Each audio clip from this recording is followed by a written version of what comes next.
సంస్థలు కొత్త విద్యుత్ ఉత్పత్తి కేంద్రాల నిర్మాణం కోసం డిస్ట్రిబ్యూషన్ కంపెనీలను డిస్ట్రిబ్యూషన్ నెట్వర్క్ మెరుగు చేయడం కోసం అప్పులు తీసుకుంటారు. ఎప్పుడైతే విద్యుత్ ఉత్పత్తి ప్రారంభం అవుతుందో దాన్ని ఏం చేస్తారు అధ్యక్ష? ఆ ఉత్పత్తి ప్రారంభమైనప్పుడు వచ్చిన ఆదాయం నుంచి వాళ్ళు అప్పులు చెల్లించుతూ ఉంటారు అధ్యక్ష. ఇలా అప్పుల విషయంలో కేంద్ర ప్రభుత్వం కూడా చూడాలి కదా అధ్యక్ష, ఇతర దేశాలది కూడా చూడాలి. ఇదేదో ఎక్కడ ఈ దేశంలో జరగంది ఇక్కడ జరిగింది. ఇలా మనకంటే ఇతర రాష్ట్రాలు ఎక్కువ తీసుకున్నాయి. మన కేంద్ర ప్రభుత్వం కూడా మీరు చూస్తే అధ్యక్ష 2014-15లో భారతదేశపు అప్పు 62,42,521 కోట్లు. 2023-24 నాటికి 1,69,46,667 కోట్లు. అంటే జీడిపిలో డెట్ రేషియో 56.2%. సగటున రోజుకు 4,618 కోట్లు కేంద్రం అప్పు చేస్తుంటే ఇలా రోజుకు 2,959 కోట్ల వడ్డీ చెల్లిస్తా ఉన్నారు. IFM నివేదిక ప్రకారం జీడిపిలో జపాన్ అప్పు 221%, గ్రీస్ 212, సింగపూర్ 163, అమెరికా 115, UK 113%. అంటే ఇవన్నీ అప్పులైన దేశాలు అవుతాయి అధ్యక్ష. హరీష్ రావు గారు దయచేసి ప్లీజ్ తొందరగా ముగించండి. హాఫ్ అన్ అవర్ మంత్రి గారికి హాఫ్ అన్ అవర్ సార్. అప్పులు ఎందుకు చేశారు, దేనికోసం? అధ్యక్ష హరీష్ రావు గారు. అధ్యక్ష, ఫైనాన్స్ మినిస్టర్ హరీష్ రావు మాట్లాడుతూ సారీ మాజీ మాజీ మాజీ మాజీ మాజీ మాజీ భవిష్యత్తులో ఉండరు కూడా. ఓకే అధ్యక్ష, వారు మాట్లాడుతూ కార్పొరేషన్ తీసుకున్న అప్పులు ప్రభుత్వానికి ఏం సంబంధం, ప్రభుత్వ సంబంధం మాట్లాడుతారు. నేను ఒకటి సూటిగా ప్రశ్నిస్తా ఉన్నాను హరీష్ రావు గారిని. ఏదైతే ఇరిగేషన్ కార్పొరేషన్ ద్వారా ప్రాజెక్టుల గురించి అయితే లోన్ తీసుకున్నారో, అట్లాగే మిషన్ భగీరథ ద్వారా అయితే కార్పొరేట్ లోన్ తీసుకున్నారో, మీరు అంటే నీళ్లు తాగే ప్రజల నుంచి డబ్బులు వసూలు చేసి కార్పొరేషన్ దగ్గర కడతారా, ప్రభుత్వ డబ్బుల దగ్గర కడతారా? రైతాంగానికి అయితే మీరు ఇరిగేషన్ పార్టీలో నీళ్ళు ఇస్తా ఉన్నారో, రైతుల దగ్గర పన్నులు వసూలు చేసి కడదాం అనుకున్నారా? అంటే directly or indirectly is it not the responsibility of the government? Definitely it is part and parcel of the government responsibility, not the corporation.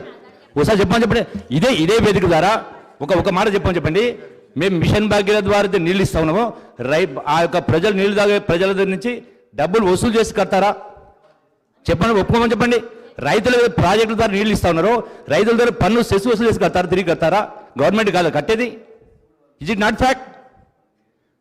అంటే మొత్తం రాష్ట్ర ప్రధాని గారు మిస్లీడ్ చేయట్లేదా? Definitely is misleading total state. ఇదే ఫ్యాక్ట్, ఒప్పుకోమని చెప్పండి. మేము project కట్టించిన దానిపైన రైతాంగం నుంచి పన్ను వసూలు చేసి కార్పొరేషన్ ద్వారా ఈ రుణాలు చెల్లిస్తామని చెప్పండి. మిషన్ భగీరథ ద్వారా నీళ్ళు అయితే ప్రజలు నీళ్ళు తాగుతా ఉన్నారో ఆ డబ్బులు ప్రజల నుంచి వసూలు చేసి కడతామని చెప్పండి. ఫ్రీ ఇస్తామన్నారు కదా. మీరు సాంకేతికంగా మీరు మీ యొక్క టోటల్గా మీకు ఉన్నటువంటి మేధాశక్తిని ఉపయోగించి, సాంకేతిక పరిజ్ఞానం ఉపయోగించి టెక్నికల్ మాట్లాడుతూ ఉంటే వాస్తవాలే ఉంటాయి. హరీష్ రావు గారు తొందరగా ముగించండి, ఇతర పార్టీలకు కూడా సమయం ఇవ్వాలి. స్పీకర్ సార్ దయచేసి ఒక 30 నిమిషాలు కల్పించండి, మీ దయ ఉండాలి సార్. 10 నిమిషాల్లో కూడా ముగించండి దయచేసి ప్లీజ్. ఇది రాష్ట్ర ప్రయోజనాల కోసం సార్, నా కోసం కాదు సార్. అధ్యక్ష, గౌరవనీయులు మంత్రి గారు జూపల్లి గారు ఒక విషయం అడిగారు అధ్యక్ష. మీ హయాంలో అధ్యక్ష, ఇక నేను మళ్ళీ చెప్తేనేమో నా సబ్జెక్ట్ డీవియేట్ అయితే మళ్ళీ టైం కట్ అవుతుంది. That's my problem.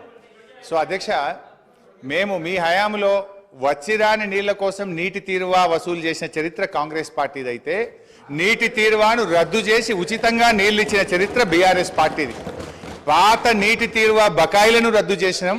ఈ రాష్ట్రంలో రైతులకు ఉచితంగా సాగునీరిస్తూ నిర్ణయం తీసుకున్న ప్రభుత్వం మా బీఆర్ఎస్ ప్రభుత్వం అధ్యక్ష.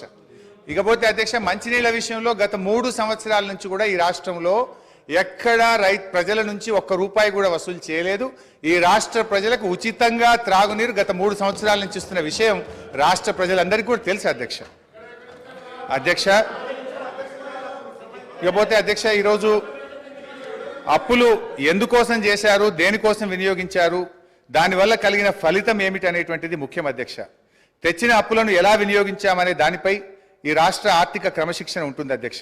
ఈ విషయం సగటు ఆర్థిక పరిజ్ఞానం కలిగిన వారిని ఎవరిని అడిగినా కూడా చెప్తారు. తెలంగాణ ప్రభుత్వ పరిమితికి లోబడి తెచ్చిన అప్పులను క్యాపిటల్ ఎక్స్పెండిచర్గా ఉపయోగించి తద్వారా సంపద సృష్టించింది, రాష్ట్రానికి ఆస్తులను సమకూర్చింది అధ్యక్ష.